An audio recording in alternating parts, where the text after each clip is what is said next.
வணக்கம். புதுவை காவல்துறையில் sub inspector தேர்வு நேர்மையாக நடக்கிறது. எனவே யாரும் பணம் கொடுத்து ஏமாற வேண்டாம் என்று அமைச்சர் வல்சராஜ் கூறியுள்ளார். இது தொடர்பாக அவர் நிருபர்களிடம் கூறுகையில், புதுவை சுற்றுலாத்துறை சார்பில் மாஹேயில் வரும் 4ஆம் தேதி முதல் 8ஆம் தேதி வரை மைய வழி மகோத்சவம் என்னும் மாஹே திருவிழா கொண்டாடப்படுகிறது. இதில் பல்வேறு கலை நிகழ்ச்சிகள், பிரம்மாண்ட இசை நிகழ்ச்சிகள், நாட்டுப்புற கலைகள் இடம்பெறுகின்றன. திரைப்பட நடிகர்களும் கலை மற்றும் இலக்கிய துறைகளில் பிரபலமானவர்களும் பங்கேற்கின்றனர். விழா ஏற்பாடுகளை கவனிக்கும் குழுவில் நான் தலைவராக இருக்கிறேன். துணை சபாநாயகர் ஸ்ரீதரன் காப்பாளராகவும், மாஹே மண்டல நிர்வாகி கே சிங் அமைப்பாளராகவும் இருக்கிறார். வருகிற 9ஆம் தேதி காலை மாஹேயில் ஆயுர்வேத மருத்துவக் கல்லூரி திறப்பு விழா நடக்கிறது. முதல்வர் வைத்தியலிங்கம் இக்கல்லூரியை திறந்து வைக்கிறார். காவல்துறையில் காலியாக உள்ள பணியிடங்களை நிரப்ப நடவடிக்கை எடுக்கப்படுகிறது. தற்பொழுது சப் இன்ஸ்பெக்டர் தேர்வு வெளிப்படையாக நடந்து வருகிறது. இதில் சிலர் வேலை தருவதாக கூறி பணம் பெறுவதாக புகார் வந்துள்ளது. இந்த தேர்வு நியாயமாகவும் வெளிப்படையாகவும் நடந்து வருவதால் யாரும் பணம் கொடுத்து ஏமாற வேண்டாம். புதுவையில் தற்பொழுது ஒரு ரிசர்வ் பட்டாலியன் பிரிவு உள்ளது. மேலும் 1000 பேர் கொண்ட ரிசர்வ் பட்டாலியன் பிரிவு ஏப்ரல் மாதம் தொடங்கப்பட உள்ளது. இதன் மூலம் 1000 பேருக்கு வேலை கிடைக்கும். புதுவையில் குண்டர் சட்டத்தில் இதுவரை யாரும் கைது செய்யப்படவில்லை என்று அவர் கூறினார். புதுவை ஸ்பின்கோ தொழிற்சங்க நிர்வாகிகள் IDA சரிவிகித முறையை அமல்படுத்த கோரி முதலமைச்சர் வைத்தியலிங்கத்தை சந்தித்து பேச்சுவார்த்தை நடத்தினர். புதுச்சேரி ஸ்பின்கோ மில் தொழிலாளர்கள் IDA சரிவிகித முறையை அமல்படுத்த கோரி இன்று முதல்வர் வைத்தியலிங்கத்தை சந்தித்து பேச்சுவார்த்தை நடத்தினர். தலைமைச் செயலர் சந்திரமோகன், வளர்ச்சி ஆணையர் நூதன் குகா பிஸ்வாஸ், அமைச்சர் கந்தசாமி, ஆட்சியர் ராகேஷ் சந்திரா, சட்டமன்ற உறுப்பினர் சிவா ஆகியோர் தலைமையில் INTUC தொழிற்சங்க தலைவர் ரவிச்சந்திரன் முன்னிலையில் பேச்சுவார்த்தை நடைபெற்றது. இதில் 11 தொழிற்சங்க தலைவர்கள் கலந்து கொண்டனர். ஸ்பின்கோ தொழிலாளர்கள் அனைவருக்கும் IDA-வை அமல்படுத்த கோரி பல்வேறு போராட்டங்களை நடத்தி வந்தனர். இந்நிலையில் அமைச்சர் கந்தசாமி தொழிற்சங்க தலைவர்களை இன்று பேச்சுவார்த்தைக்கு வருமாறு அழைப்பு விடுத்திருந்தார். இதனை முன்னிட்டு 11 தொழிற்சங்க தலைவர்கள் இன்று முதல்வரிடம் பேச்சுவார்த்தை நடத்தினர். அவர்களிடம் பேச்சுவார்த்தை நடத்திய முதல்வர் நாளை கலெக்டர் ராகேஷ் சந்திராவை மதியம் 3 மணிக்கு சந்தித்து தங்கள் கோரிக்கையை கொடுக்குமாறு கூறினார். இதனைத் தொடர்ந்து அனைவரும் கலைந்து சென்றனர். புதுவை அமைச்சர் திரு கந்தசாமி தனது பிறந்த நாளை கேக் வெட்டி கொண்டாடினார். பிறந்த நாளை முன்னிட்டு 10,000 பேருக்கு அறுசுவை விருந்து வழங்கப்பட்டது. மேலும் கோவில்களில் விசேஷ பூஜைகள் நடத்தப்பட்டன. புதுவை மாநில சமூக நலம் மற்றும் கூட்டுறவுத்துறை அமைச்சர் கந்தசாமி நேற்று தனது பிறந்த நாளை வெகு விமர்சையாக கொண்டாடினார். இதனை முன்னிட்டு அமைச்சர் திரு கந்தசாமி அதிகாலை எழுந்து புத்தாடை அணிந்து தனது பெற்றோர்களை வணங்கினார். அதன் பின்னர் தனது மனைவி விஜயா, மகன்கள் அமர்நாத், விக்னேஷ் ஆகியோருடன் மணக்குள விநாயகர் கோவிலுக்கு சென்றார். அங்கு நடந்த விசேஷ பூஜையில் கலந்து சுவாமி தரிசனம் செய்தார். பின்னர் அங்கிருந்து கிருமாம்பாக்கம் சென்றார். அங்கு சென்றதும் அனைத்து கோவில்களிலும் நடந்த சிறப்பு பூஜையில் கலந்து கொண்டு சுவாமி தரிசனம் செய்தார். அதனைத் தொடர்ந்து அவரது தொண்டர்கள் மற்றும் ஆதரவாளர்கள் 1000க்கும் மேற்பட்டோர் கடலூர் சாலையில் உள்ள அறுபடை வீடு மருத்துவக் கல்லூரியில் இருந்து ஊர்வலமாக அழைத்து வந்தனர். அப்பொழுது சிலம்பாட்டம், ஒயிலாட்டம் மற்றும் பட்டாசுகள் வெடித்தும் மேளதாளங்கள் முழங்கியும் பம்பாபேட் மூப்பனார் தோட்டம் அருகில் அமைக்கப்பட்டிருந்த பிரம்மாண்டமான விழா மேடைக்கு ஆதரவாளர்கள் படைசூழ அழைத்து வரப்பட்டார். பின்னர் அங்கு வைத்திருந்த 150 கிலோ எடை கொண்ட பிரம்மாண்டமான கேக்கினை அமைச்சர் திரு கந்தசாமி வெட்டி தனது பிறந்த நாளை கொண்டாடினார். அப்பொழுது தனது குடும்பத்தினருக்கும் தொண்டர்கள் மற்றும் ஆதரவாளர்களுக்கும் கேக் வழங்கினார். அதன் பின்னர் திரு கந்தசாமியின் வாழ்க்கை வரலாற்று பற்றிய CD வெளியிடப்பட்டது. மேலும் நவசக்தி குழும கட்டுமான தலைவர் மணிரத்தினம் அமைச்சர் கந்தசாமியின் சாதனைகளை விளக்கும் மலரை வெளியிட்டார். இதற்கான ஏற்பாடுகளை MK பிரதர் மற்றும் யூத் மக்கள் குரல் இளைஞர் நற்பணி மன்றமும் செய்திருந்தனர். திரு கந்தசாமியின் பிறந்த நாளை முன்னிட்டு விழா மேடையில் அனைவருக்கும் மரக்கன்றுகளை அவர் வழங்கினார். அதனைத் தொடர்ந்து 10,000 பேருக்கு அறுசுவை உணவு வழங்கப்பட்டன.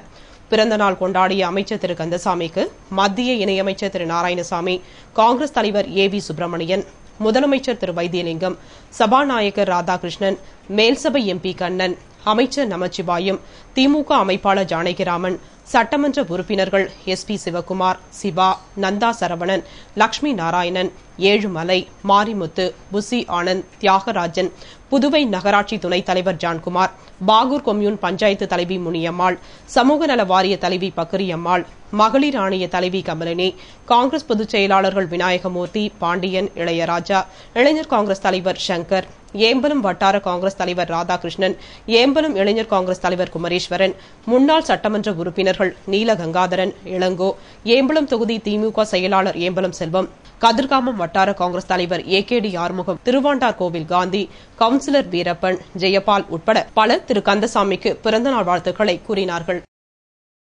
சபரிமலை நெரிசலில் பலியான புதுவை பக்தர் குடும்பத்திற்கு முதலமைச்சர் வைத்தியலிங்கம் 2 லட்சத்திற்கான காசோலையை நிவாரணமாக வழங்கினார். சபரிமலை ஐயப்பன் கோவிலில் சில நாட்களுக்கு முன்பு ஏற்பட்ட கூட்ட நெரிசலில் சிக்கி 100க்கும் மேற்பட்ட பக்தர்கள் பலியானார்கள்.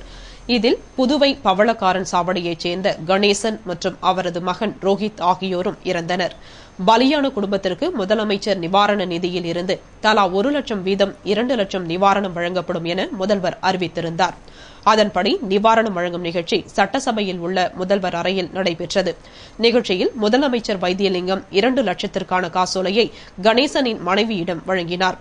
அப்பொழுது சட்டமன்ற உறுப்பினர்கள் புசி ஆனந்த், மாரிமுத்து, பன்னீர்செல்வம், தியாகராஜன், கதிர்காமம் வட்டார காங்கிரஸ் தலைவர் ஏகேடி ஆறுமுகம் உட்பட பலர் உடனிருந்தனர். விளம்பர இடைவேளைக்கு பிறகு செய்திகள் தொடரும்.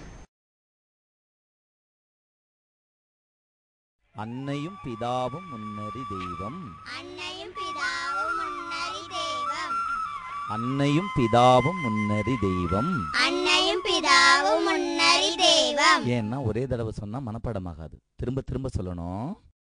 அன்னையும் பிதாவும் முன்னறி தெய்வம், அன்னையும் பிதாவும் முன்னறி தெய்வம். அப்பா, அன்னையும் பிதாவும் முன்னறி தெய்வம்னா என்னதுப்பா?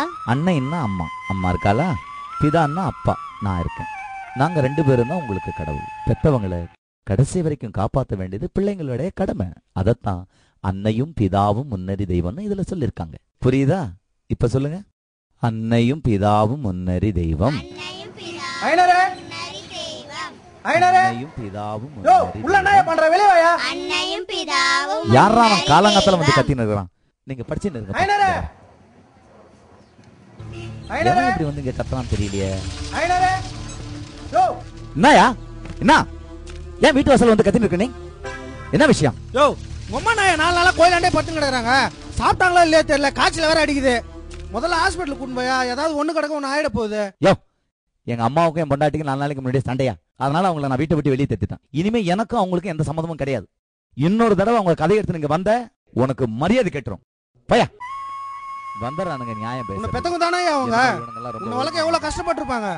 இதெல்லாம் உனக்கு எங்க தெரிய போகுது? இருக்கும்போது விட்டுருங்க, இல்லாதப்ப நடக்கிறாங்க. அம்மாடி. சரி, நம்ம பாடத்தை பார்ப்போம். அன்னையும் பிதாவும் முன்னறி தெய்வம். சொல்லுங்க. பெத்தவங்களை கடைசி வரைக்கும் காப்பாற்ற வேண்டியது பிள்ளைங்களுடைய கடமை. எங்க சொல்லுங்கப்பா, சொல்லுங்க. சொல்வன யார்க்கும் எளியவாம், அரிது சொல்லிய வண்ணம் செயல்.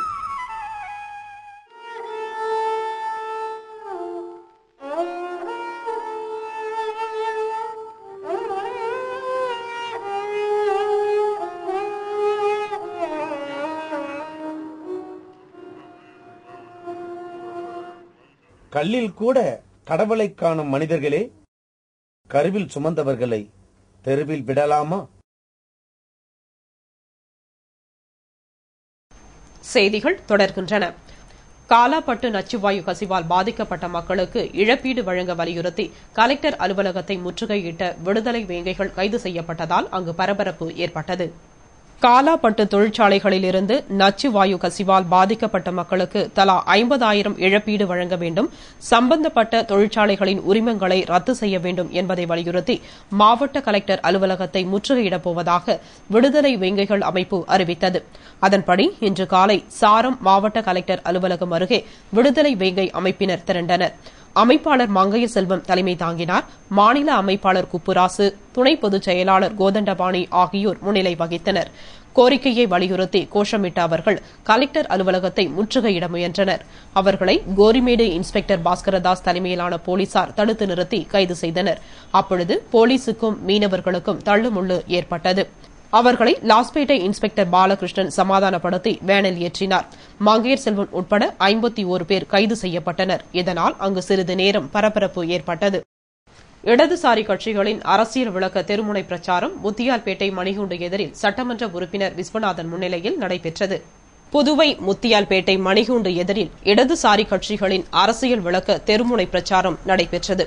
நிகழ்ச்சிக்கு மார்க்சிஸ்ட் கம்யூனிஸ்ட் கட்சி முத்தியால்பேட்டை கிளை செயலாளர் சரவணன் தலைமை தாங்கிட இந்திய கம்யூனிஸ்ட் கட்சி தேசிய குழு உறுப்பினரும் சட்டமன்ற உறுப்பினருமான விஸ்வநாதன், சிபிஎம் பிரதேச செயலாளர் பெருமாள், நகர செயலாளர் ஆனந்த், கமிட்டி உறுப்பினர் ரமேஷ் உள்ளிட்ட கம்யூனிஸ்ட் கட்சி மற்றும் மார்க்சிஸ்ட் கம்யூனிஸ்ட் கட்சியினர் கலந்து கொண்டு அரசியல் விளக்க பிரச்சாரத்தை தெருமுனைகளில் நடத்தினர். இதேபோல அரியாங்குப்பத்தில் ஃபார்வர்ட் பிளாக் கட்சியின் சார்பில் இடதுசாரிகளின் அரசியல் விளக்க தெருமுனை பிரச்சாரம் நடைபெற்றது. பிரச்சார நிகழ்ச்சிக்கு ஃபார்வர்ட் பிளாக் செயற்குழு உறுப்பினர் ஆறுமுகம் தலைமை தாங்கினார். தொடர்ந்து மாநில பொதுச் செயலாளர் முத்து, சிபிஐ கொம்யூன் பொருளாளர் பூபதி, சிபிஎம் பொருளாளர் சிவசோலை, சிபிஐ மாநில பொருளாளர் சலீம் உட்பட ஃபார்வர்ட் கட்சியினர் பலர் கலந்து கொண்டு தெருமுனை பிரச்சாரத்தில் ஈடுபட்டனர். இதேபோல கரிக்கலாம்பாக்கத்தில் இடதுசாரிகளின் அரசியல் விளக்க தெருமுனை பிரச்சாரம் நடைபெற்றது. இதில் இந்திய கம்யூனிஸ்ட் கட்சியின் கொம்யூன் செயலாளர் முருகையன் தலைமை தாங்கிட ராமசாமி, மார்க்சிஸ்ட் கட்சியின் பெருமாள், சரளா, மாசிலாமணி உட்பட பலர் கண்டன உரை நிகழ்த்தினர். நிறைவாக பத்மநாபன் நன்றி கூறினார். புதுவை மாநில சுகாதார ஊழியர் சங்கங்களின் சம்மேளனம் சார்பாக காலியாக உள்ள பணியிடங்களை நிரப்புதல், பதவி உயர்வு போன்ற கோரிக்கைகளை வலியுறுத்தி போராட்டம் நடைபெற்றது. புதுவை தலைமை தபால் நிலையம் அருகில் புதுச்சேரி மாநில சுகாதார ஊழியர் சங்கங்களின் சம்மேளனம் சார்பாக தலைவர் கலைச்செல்வன் தலைமையில் கண்டன ஆர்ப்பாட்டம் நடைபெற்றது. இந்த ஆர்ப்பாட்டத்தில் சுகாதார ஊழியர்களின் பதவி உயர்வு, அரசு துறையில் காலியாக உள்ள பணியிடங்களை நிரப்புதல், அரசு சுகாதார பணிகளை தனியாருக்கு அளிப்பதை தவிர்ப்பது போன்ற கோரிக்கைகளை வலியுறுத்தி ஆர்ப்பாட்டம் செய்யப்பட்டது. மேலும் இக்கண்டன ஆர்ப்பாட்டத்தில் சுகாதார ஊழியர் சம்மேளனத்தைச் சேர்ந்த இளங்கோ, ரங்கநாதன், சாந்தி, கீதா போன்றோரும், அரசு ஊழியர் சம்மேளனத்தைச் சேர்ந்த பாலமோகனன், நமச்சிவாயம், வீர இளங்கோவன் ஆகியோர் கலந்து கொண்டு முன்னிலை வகித்தனர். போராட்டத்தில் சுகாதார ஊழியர்கள் பலரும் கலந்து கொண்டனர். இத்துடன் செய்திகள் நிறைவடைந்தன. வணக்கம்.